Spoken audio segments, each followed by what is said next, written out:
மாற்றம் எல்லாராலும் அதிகமாய் விரும்பப்படும் ஒரு வார்த்தை மாற்றம். வெறும் நெருப்பை மட்டுமே பயன்படுத்தி வெளிச்சத்தை பார்த்து கொண்டிருந்த மக்கள் பல்பின் மூலமாய் முதல் வெளிச்சத்தை கண்டபோது மிகுந்த மகிழ்ச்சி. காரணம் மாற்றம். யாரிடமாவது தொடர்பு கொள்ள வேண்டுமானால் வெகு நாள் கழித்து நாம் கடிதத்தை எழுதி அனுப்பினால் 2-3 மாதங்கள் காத்திருக்க வேண்டிய சூழல் திரும்பவுமாய் அவரிடமிருந்து பதில் வர. ஆனால் இன்று அலைபேசி எடுத்தவுடன் அவர்களோடு உரையாடுகிறோம். காரணம் மாற்றம். இப்படி மாற்றத்தை நாம் எல்லா காலங்களிலும் எதிர்பார்த்து கொண்டிருக்கிறோம். ஆனால் 50 ஆண்டு காலமாக திராவிட சகதிக்குள் சிக்கிய நம் கால்களை வெளியே எடுக்க முடியாமல், மாற்றம் என்பதை பார்க்க முடியாமலேயே நாம் நின்று கொண்டிருக்கிறோம். ஒரு காலை தூக்கும்போது இன்னொரு கால் சகதியில் சிக்குகிறது. இன்னொரு காலை தூக்கும்போது மற்றொரு கால் சகதியில் சிக்குகிறது.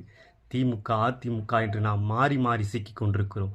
மாற்றத்தை விரும்பும் மக்கள் பிப்ரவரி 21 பெரும் மாநாடு.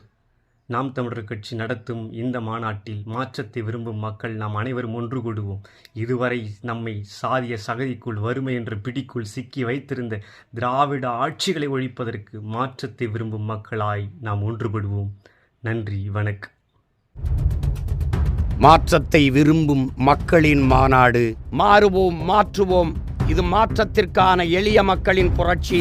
திரள்வோம், திரள்வோம், திருச்சியில் திரள்வோம், தீந்தமிழ் இனத்தீரே.